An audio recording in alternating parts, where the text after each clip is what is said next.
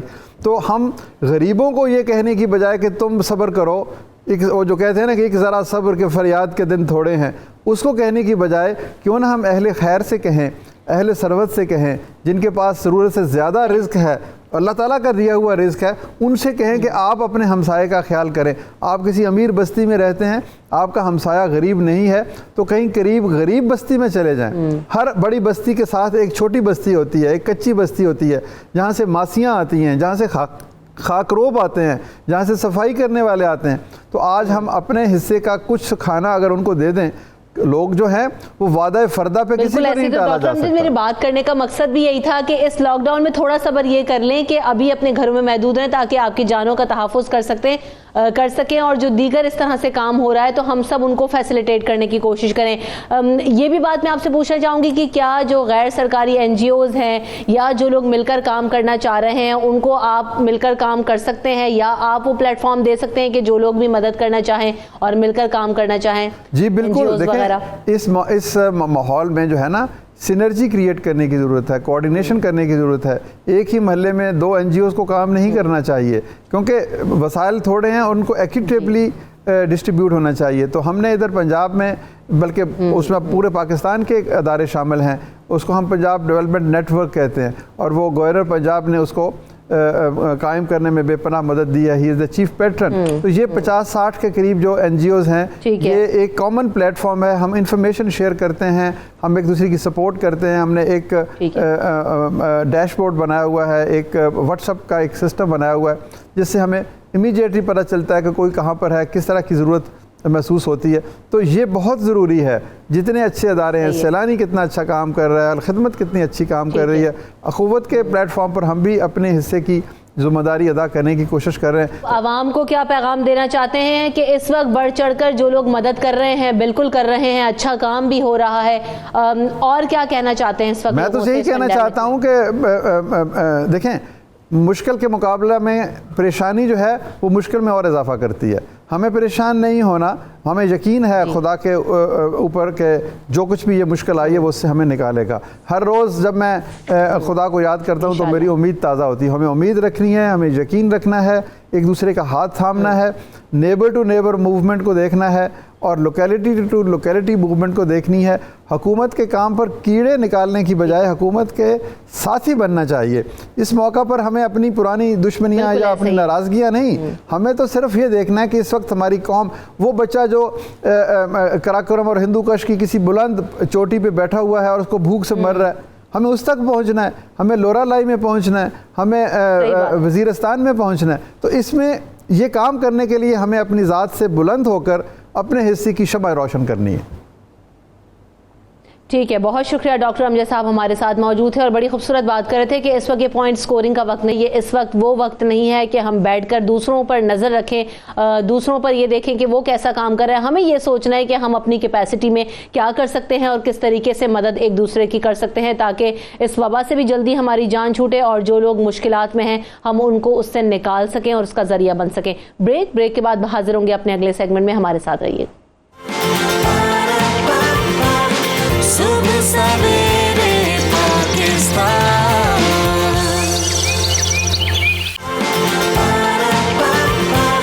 صبح سویرے پاکستان.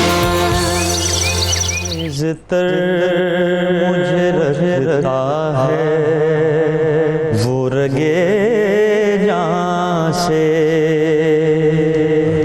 عزیز تر مجھے رکھتا ہے وہ رگے جان سے. یہ بات سچ ہے میرا باپ کم نہیں ماں سے, عزیز تر مجھے رکھتا ہے وہ رگے جان سے. وہ ماں کے کہنے پہ کچھ روب مجھ پہ رکھتا ہے, یہی ہے وجہ مجھے چومتے جھجکتا ہے. وہ آشنا میرے ہر کرب سے رہے ہر دم, جو کھل کے رو نہیں پاتا مگر سسکتا ہے. جڑی ہے اس کی ہر ایک ہاں فقط میری ہاں سے، یہ بات سچ ہے میرا باپ کم نہیں ماں سے، عزیز تر مجھے رکھتا ہے وہ رگے جاں سے، ہر ایک درد وہ چپ چاپ خود پہ سہتا ہے، تمام عمر وہ اپنوں سے کٹ کے رہتا ہے، وہ لوٹتا ہے کہیں رات دیر کو دن بھر، وجود اس کا پسینے میں ڈل کے بہتا ہے، گلے ہیں پھر بھی مجھے ایسے چاکرداماں سے، یہ بات سچ ہے میرا باپ کم نہیں ماں سے، عزیز تر مجھے رکھتا ہے وہ رگے جاں سے، یہ بات سچ ہے میرا باپ کم نہیں ماں سے، عزیز تر مجھے رکھتا ہے وہ رگے جاں سے۔ سبحان اللہ، ماشاء اللہ، کیا بات، کیا بات، واہ واہ واہ۔ مشکل کر دیتے ہیں حسان بھائی جب بھی ہوتے ہیں، اللہ میں نہیں کہہ سکتی، جنید بھائی آپ شروع کیجیے۔ پہلے تو آپ کا شکریہ 92 کا، سہیل بھائی کا، فرید بھائی کا شکریہ، اور ہمارے قاسم علی شاہ صاحب میرے بہت ہی قابل احترام موجود ہیں، ان کو بھی سلام۔ بات یہ ہے کہ جی دو مصروں سے آغاز کرتا ہوں کہ ہمیں پڑھاؤ نا رشتوں کی کوئی اور کتاب، ہمیں پڑھاؤ نا رشتوں کی کوئی اور کتاب، پڑھی ہے باپ کے چہرے کی جھریاں ہم۔ سبحان اللہ۔ دیکھیے قرآن و حدیث میں اللہ تبارک و تعالیٰ نے جو اپنی عبادت کے بعد جس بات کی تلقین فرمائی ہے نا، تواتر سے آپ کو ایک بات نظر آئے گی، وَبِالْوَالِدَيْنِ احسانا وَبِالْوَالِدَيْنِ احسانا وَبِالْوَالِدَيْنِ احسانا، اپنے والدین کے ساتھ احسان کرو، ان کے ساتھ بھلائی کرو۔ اچھا بات کیا ہے کہ چونکہ ظاہر ہے باپ کی بات ہو رہی ہے تو میں وہیں سے بات کا آغاز کرتا ہوں، ایک جملہ ادا کرنا چاہتا ہوں آپ کے چینل پہ کہ والد دنیا کا آپ کا سب سے پہلا مرشد ہوا کرتا ہے، دنیا میں آپ کا جو سب سے پہلا مرشد ہوتا ہے نا وہ آپ کا والد ہوتا ہے، جس کی انگلی پکڑ کر اولاد چلنا سیکھتی ہے، اور یہ وہ مرشد ہوتا ہے جس کی دعا اپنی اولاد کے حق میں ایسی ہے جیسے انبیاء کرام علیہ السلام کی دعا امت کے لیے ہے، اور یہ وہ مرشد ہوتا ہے جس کے بارے میں سرکار علیہ السلام نے فرمایا کہ والد دراصل جنت کا وسطی دروازہ ہے، چاہو تو اسے سنبھال لو، چاہو تو اسے ضائع کرو۔ بالکل۔ اچھا یہ جو ایک بات آپ ضرور کنٹینیو کیجیے گا، میں ذرا سانس بحال کر چکے، تو یہ جو ہم سیگمنٹ کر رہے ہیں آج، وہ اس کا مقصد یہی ہے کہ ہمارے جو معاشرے میں مقام جو ہماری ماؤں کو دیا جاتا ہے، جتنا ہم اپنی کلوز ماؤں سے ہوتے ہیں تو کیا وہ مقام باپ کو بھی دیا جاتا ہے، اور پھر جو اولاد جتنی قریب ماں سے ہوتی ہے تو کیا وہ باپ سے بھی ہوتی ہے؟ جیسے بھی حسان بھائی بھی کہہ رہے تھے نا کہ میں اسے چومتا نہیں، جھجکتا ہوں کہ وہ روب رکھنے کا ماں کہتی ہے تاکہ بچوں کے اوپر ایک کنٹرول رہ سکے، لیکن جو والد ہمارے لیے ہماری قربانیاں دے رہے ہوتے ہیں، ہماری تربیت میں اہم کردار ادا کر رہے ہوتے ہیں، اور سب سے پہلے جو اپنا خون پسینہ ایک کر کے ہمیں زندگی کی ہر آسائش، ہمیں ہر زندگی کی وہ فیسلٹی دینے کی کوشش کرتے ہیں، اچھی تعلیم دینے کی کوشش کرتے ہیں تاکہ اپنی خواہشات کو پیچھے چھوڑ کر ہمیں بہتر زندگیاں دے سکیں، تو ہم آج اس پر بات کریں گے، اس باپ پر بات کریں گے کہ ہم وہ جو باپ ہے اولاد کے حق میں کیسے ہار جاتا ہے، اور پھر وہ اپنے باپ جو باپ ہوتے ہوئے اپنے بچوں کے لیے جو جو کچھ کرتا ہے، ہم سب کو اس کی سمجھنے کی آج بہت زیادہ ضرورت ہے۔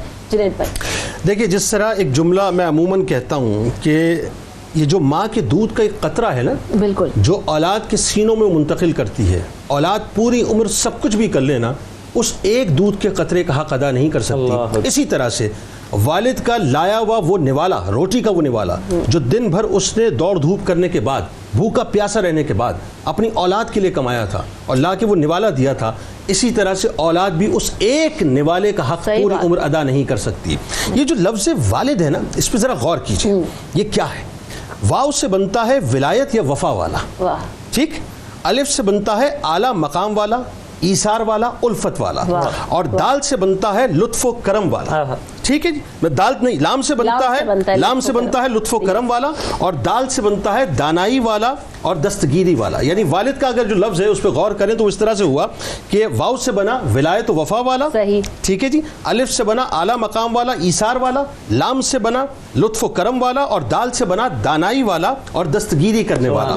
اسی طرح سے اگر آپ لفظ باپ پہ غور کریں تو وہ بنتا ہے بے سے بزرگی و برتری والا, ٹھیک. الف سے بنتا ہے اصل اور اساس اور آبیاری کرنے والا, اور پے سے بنتا ہے پیار کرنے والا. تو یہ جو والد ہے, اصل میں انسان اگر چاہتا ہے, اولاد یہ چاہتی ہے کہ مجھے کچھ عظمت مل جائے اور برتری مل جائے, تو بڑا سمپل سا فارمولہ ہے کہ والد کی عظمت کا پاس کرتے ہوئے اس کی اطاعت, اس کی فرما برداری, اس کی خدمت, اس کی تعظیم کر کے صرف اس کی رضا نہیں ملتی, بلکہ اللہ تبارک و تعالیٰ اپنی رضا آپ کو سپرد کر دیا کرتا ہے اور آپ کو داخل جنت. بالکل ایسا ہی ہے. قاسم علی شاہ صاحب کو بھی شامل گفتگو کرتے ہیں. جنید بھائی, قاسم علی شاہ صاحب, باپ یقینی طور پر ایک ہستی ایسی ہے کہ جس کے قریب, خاص طور پر کیونکہ میں بیٹی ہوں تو میں اپنے والد سے بہت زیادہ کلوز ہوں, تو یہ یقینی طور پہ ایک ایسا بانڈ ہے جسے جو ہے نا وہ بیان کرنا ایک بڑا مشکل ہے. ہمارے یہاں زیادہ تر بچے ماں سے زیادہ قریب ہوتے ہیں, لیکن باپ جو ہمارے لیے جو سب کچھ کر رہا ہے, ہمیں اس کو سمجھنا کتنا ضروری ہے کہ وہ کس کن فیزز سے گزرتا ہے. بہت بہت شکریہ رمشا آپ کا, جنید بھائی آپ کا, اور اتنی خوبصورت ہم نے وہ کلام سنا سارا. آپ بھائی کا بھی بہت شکریہ. گزارش یہ ہے کہ باپ اور باپ کا جو مقام ہے اس میں کوئی دوسری رائے نہیں ہے کہ قرآن اور حدیث میں جو مقام اور مرتبہ بتایا ہے باپ کا وہ بڑا بلند ہے. اور یقیناً جو بڑی خوبصورت حدیث جنید بھائی نے سنائی کہ جنت کے دروازوں میں سے ایک بہترین دروازہ وہ والد کی رضا کے ساتھ کھلتا ہے اور آپ جنت میں داخل ہو جاتے ہیں. ایک بڑی اہم چیز یہاں پر میں گوش گزار کرنا چاہوں گا کہ باپ کا ایک تو وہ تعارف ہے جو آپ کو قرآن حدیث ساری دنیا بتاتی ہے, لیکن ایک تعارف وہ ہے جو ماں بتاتی ہے کہ آپ کا والد ایسا ہے. دراصل باپ کا امیج بنانے میں اور باپ کا مقام و مرتبہ بتانے میں باپ کے ساتھ ماں کا رول بڑا امپورٹنٹ ہے.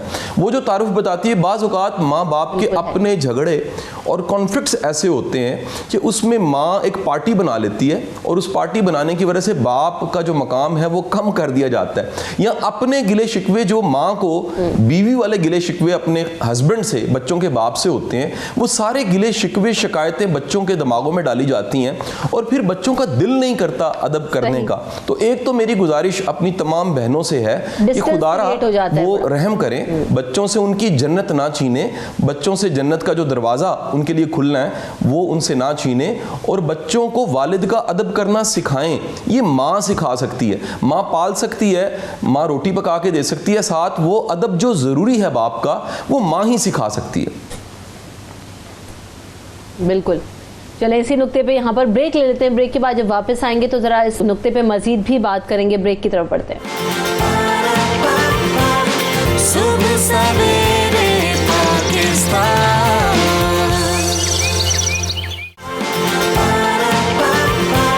صبح سویرے پاکستان. باپ کی عظمت پر بات ہو رہی ہے, باپ کی قربانیوں پر بات ہو رہی ہے, باپ کے ریلیشن پہ بات ہو رہی ہے.